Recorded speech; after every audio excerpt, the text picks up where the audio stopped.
海童说道：“肯定要住院观察几天，要全身检查一遍。有些人当时没事，回家后几天就会死亡，那是受了内伤，不知道没有及时就医。大哥大嫂说的对，怎么着也要在医院住上几天。”战浩宇说着弟弟，我们也不放心。老五在床沿边上坐下，头部做过检查了吗？都做了，头部绝对没事。我头又没有碰撞到，只碰撞到心脏的位置。战月觉得就是当时碰撞的时候特别痛，现在虽说还痛，没有一开始那么痛了，想来是没什么大事的。战印说道：“等所有结果出来再说，现在就先好好住院。”战月抿抿嘴，不情不愿的道：“好吧，但跟医生说不要给我开药打针什么的，我讨厌吃药打针。”一进医院，医生护士就先将他推进了临时急救室。一番检查发现他伤得不重，就帮他清理了一下伤口，安排他住院，做各种的检查。有些检查今天还做不到。战月觉得就是瞎折腾，大哥担心他，听医生的，坚持要他住院，住就住吧，但不能让医生给他开药打针，那简直就是受罪。他又不是伤得很重，动弹不得的那种。战印严肃地道：“一切都听医生的。”战月不说话了。咚咚，敲门声响起，接着便见2名医生带着2名护士进来，其中1名女医生还年轻的，瞧着比战月还小一点，应该是实习医生吧。那年轻的女医生脸圆圆的，有一双明亮的大眼睛，五官搭配得很好，给人一种亲切感。她不算大美女，但很耐看，属于越看越喜欢，越看越觉得她漂亮的那种。战月看到她，眼神亮了亮。海童捕捉到这一点，多打量了一下那名女医生，再看看自家小叔子，老八该不会是对这名年轻的女医生一见钟情吧？几位小叔子的爱情故事，海童都清楚。他又是过来人，小叔子平时什么性子？看到年轻的女性，一向都是平静无波的，此刻却两眼发亮，说他多心也好。他就是觉得战月有可能对这位年轻的女医生一见钟情了。老七和蓝若若基本上是定的了，两家父母已经见了面。蓝太太夫妻俩突然造访悠悠山庄，要说他们没有结亲的念头，海童是不相信的。他们也是想通过见面近距离接触，确定一下战家的长辈是否真如外界说的那般开明好相处，确定一下战家的家风是否真的很好。考察过了，他们回去就会极力促成战维和蓝若若，所以战维的婚事不用大家再操心了。缘分来了，真的是挡也挡不住。2个月前，全家上下还为战维的婚事愁得不行，毕竟战维今年31岁了，老大不小了，又不恋爱，大家能不操心吗？没想到2个月后，战维和他的生意死对头关系开始转变，老七的缘分来了，老八的人生大事便又成了大家眼里的头等大事。海童这些当堂嫂的，不是没有给未婚的小叔子安排相亲，奈何每次相亲都没有后续，都是他们跟相亲对象不来电，感情的事又勉强不了，只能看着他们一年一年单着。那名老医生问过战月的情况，然后对年轻的女医生说道：“小曾，这位病人也交给你负责，他是车祸受伤的。”曾小雅看了战月2眼，温和地应着：“好的，主任。”他不是实习医生，而是刚安排到管城中心医院上班的新医生。老医生又对战月说道：“你伤得不重，等检查结果出来看看，若没什么大问题，住2天院观察过后，开点外用药给你就可以出院了。”战月手上被挡风玻璃划伤，需要连续上药才行。战月温和地道：“谢谢医生，我觉得我胸骨好痛，不知道有没有内伤，我想多住几天院，好好检查检查。”老医生听他这样说，便让曾小雅帮他按压一下胸骨等地方。曾小雅上前，很自然地帮战月摸一下心口，问他痛不痛。痛呀，车祸发生时我整个人往前倾，与方向盘碰撞到一起。曾小雅又摸一下心脏周围以及肋骨处，问他这些地方痛不能？战月一副很痛的样子，痛都痛，摸一摸都觉得好痛。我要多住几天院，你给我开几张单，帮我好好检查一下。曾小雅跟着主任进来之前，已经大概了解过战月的情况。她说道，你被送到医院时，值班的医生帮你处理了伤口，也给你开了不少检查的单子。我看过了，也有拍胸片的。你拍过了吧？拍了，就等几个小时，结果就出来了。结果出来了，看看是否有问题。战月温和地道，好，我听医生的。他扫向曾小雅佩戴着的牌子，上面有曾小雅的姓名以及在医院的工作职位。他不是实习医生呢，是正式的医生了。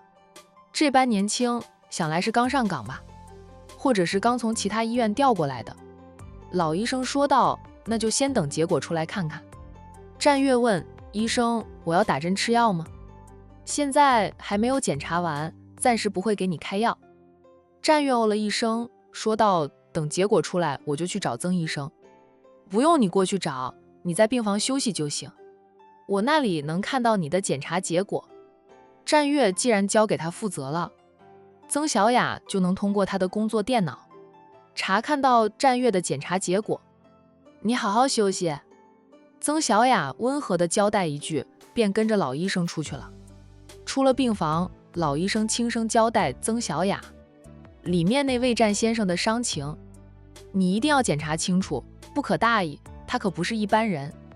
曾小雅愣了一下，问道，主任，他是什么大人物？那么年轻，应该不是大人物吧？我如果没有猜错的话，他应该是首富战家的少爷，就是不知道排行第几。战家最出名的少爷是前面3位，后面那几位少爷低调得很，很多人连他们的名字都不知道。曾小雅八卦地道，那主任是怎么确定他是战家少爷的身份？主任答道，病房里其他几位，我认的3位，一个是战家的大少爷，以及大少奶奶，还有一个是战家的3少爷。在床前站着的那位，我就瞧着眼生，没有见过，但肯定是战家的少爷。他们家兄弟手足情深，出车祸的必定是战家的少爷，所以战大少爷夫妻俩还有3少爷都来了。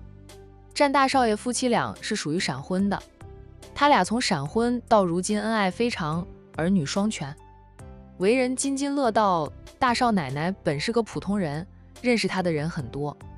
战少是战家的掌舵人，也经常上新闻，很容易辨认他的身份。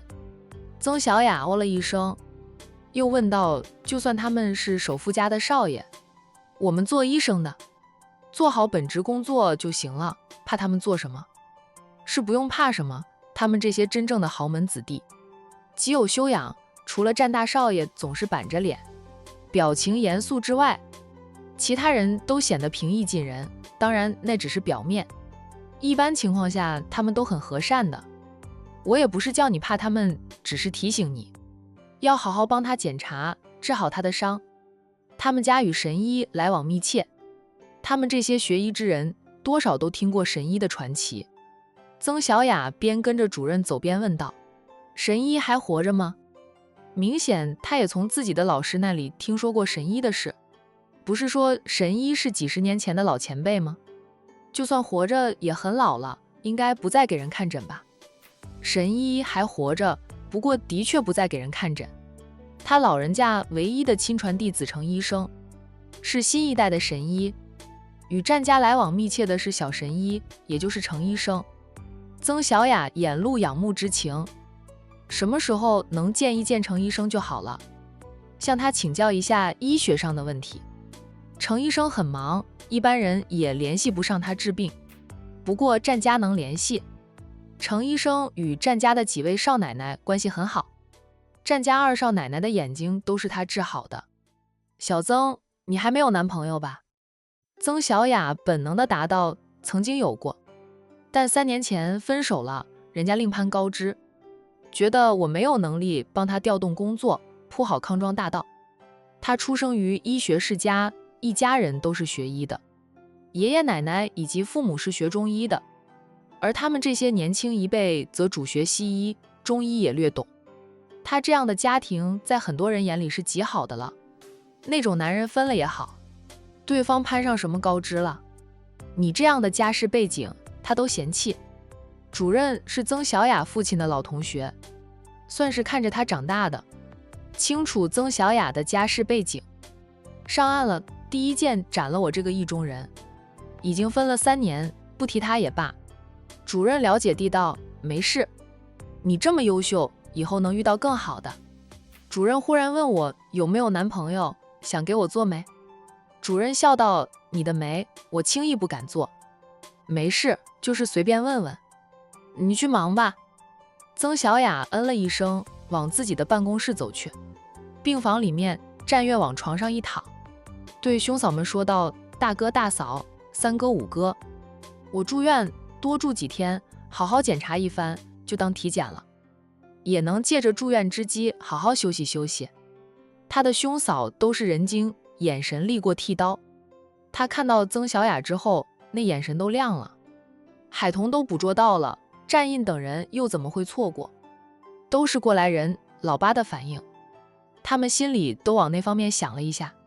不过当哥哥的向来不管弟弟的私事，除非弟弟开口求助，他们才会以过来人的经验支上几招。老五拿话刺自家弟弟几句，刚才不是说不用住院吗？看你的样子，恨不得立即出院回家。要不是大哥在这里镇压着你，你估计进了医院处理好伤口就跑了，怎么才见了医生就变了样？要住院了，还想多住几天。战月气定神闲地道，我是忽然想起我忙一个项目忙了好几个月，累死了，想好好休息几天，我出了车祸，要住院观察，就等于休息了。你们谁都不能说我的不是。老五轻轻地给了他一拳，说的我们做哥哥的总是虐待你似的。行，你要住就多住几天，等会儿我们去跟医生说，让医生天天给你开几大瓶的药液，让你一天到晚都在吊点滴，再开苦苦的中药给你吃，每天喝2大碗，苦死你，让你在医院里住上10天半个月的，躺得你浑身发毛。战月叫起来，大哥，你听听五哥说的话，他就是欺负我小。你都28、9了，4舍5入便是30岁，还小，老九都不敢说他小了。战月笑嘻嘻的，反正在奶奶和妈的面前，我还是个孩子，妈才懒得看你，妈看到你和老九就头痛，叫你们有多远滚多远。什么时候带未婚妻回家见家长，爸妈才会欢迎你。老婆又不会从天上掉下来，总要慢慢找的吗？找到了合适的，恋爱2年，深入了解他的人品，他的原生家庭合格的话，我自会带回去让家里长辈过墓地。战月脑里掠过了曾小雅那张圆脸，在他看来，她显得单纯又亲切，很有亲和感，那双大眼睛像黑葡萄一般，一闪一闪的，特漂亮。几个人都赏给他一记白眼。战印对爱妻说道，彤彤，老八应该没什么大事，你先回去，免得孩子找你，家里长辈暂时瞒着。战月说道，是要瞒着，不要让家里长辈知道，他们一窝蜂过来关心我，我受不了，主要是不想让奶奶担心，奶奶年纪大了，心脏承受能力不如前了。战月又觉得自己没什么大事，住几天院，他手上的伤都结疤了，平时穿着西装能遮挡住些许的伤，不会被发现的。担心被家里人发现的话，他也可以一段时间不回山庄，直到手上的伤完全好了再回去。反正奶奶现在有一班的曾孙辈陪伴着，早就将他们这几个还是单身狗的孙子抛到太平洋去，忘得干干净净的。我不会告诉家里长辈的，我姐还在山庄里，有妞妞陪着贝贝玩，不用着急回去。海童想等老八的检查结果出来了再回去。